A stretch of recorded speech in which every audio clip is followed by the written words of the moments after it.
Hello, I'm Andrew, and this is my Series 3 of the weekly podcasts 50 Ways to Succeed at Work. These podcasts build confidence and know-how. Consequently, they can help you achieve happiness at work. By the way, that's also the title of my book, available at Amazon and from the book's website, My Happiness at Work.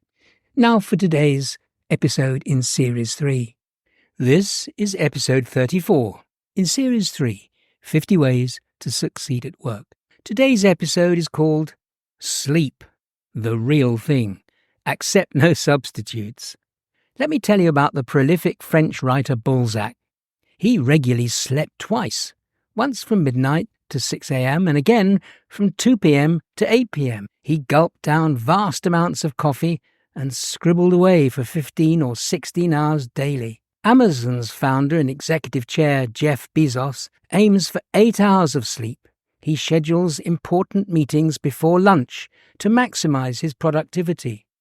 Bezos says he prioritizes sleep to improve his mood, his energy, and his overall cognitive function. Now here's a tricky question. Are you underestimating the power of sleep to affect your chances of success at work? I'll put that question in perspective.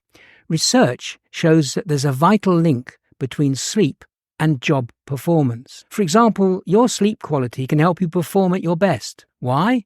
Because sleep affects focus and attention. You're more likely to handle complex tasks and stay energized throughout the day when well rested. Whatever your role at work, you probably want to avoid errors. Sleep deprivation triggers mistakes and omissions, especially if you're a medic, a first responder, or an office worker. Another fact from research is that your reaction times will tend to be faster if you're well rested.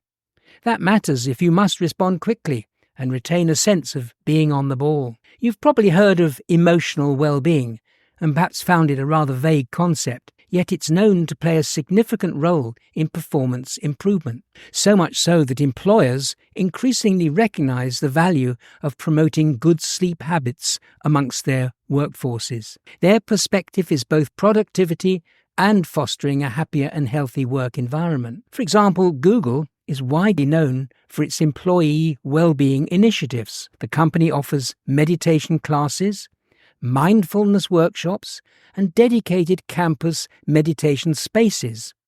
These programs have reduced employee stress levels and improved employee focus and work-life balance. When General Mills, the food company, introduced mindfulness training to its workforce, it found it improved decision-making, teamwork, and resilience. Now for another highly personal question. You ready?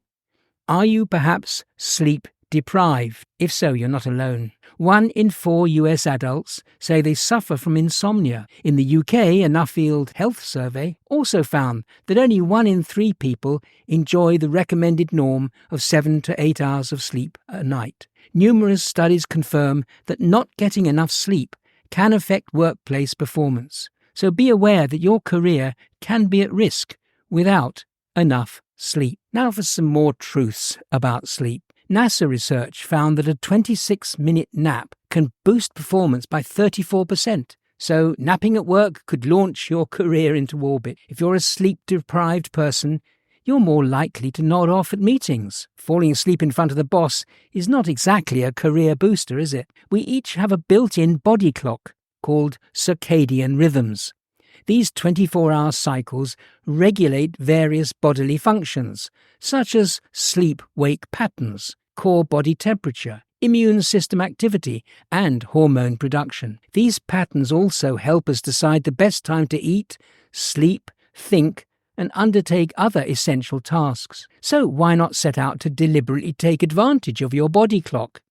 You can do that if you schedule a regular sleep time for going to bed and waking up at the same time each day. Exposing yourself to the outdoors is another way to use your built-in body clock. Upon waking, open your curtains if you've got them to let in sunlight, as natural morning sunlight helps regulate that internal clock. Other body clock strategies you can think about include limiting your time with artificial blue light from screens before bedtime, eating meals consistently, and avoiding late-night eating close to bedtime. And now for something which I call easy peasy.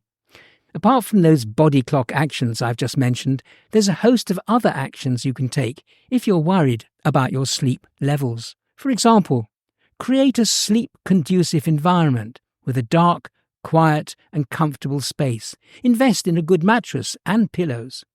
Avoid alcohol and nicotine close to bedtime, and check out stress management through relaxation techniques like meditation or deep breathing. And my final thoughts on all of this? A well-rested you will be less likely to snap at someone at work, improving your office reputation. The sooner you start improving your sleep habits, the more you can expect to accomplish. And finally, investigate simple steps to tackle sleep issues, such as the easy-peasy ones I've just mentioned.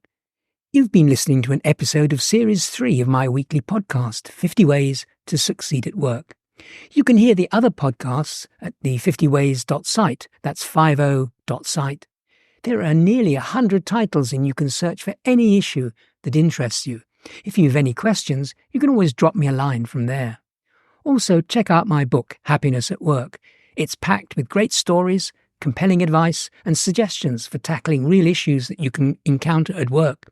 It's at Amazon or at the book's website, myhappinessatwork.com. There's also an audio version if you prefer listening. Join me next week for another unmissable episode in Series 3. Bye for now.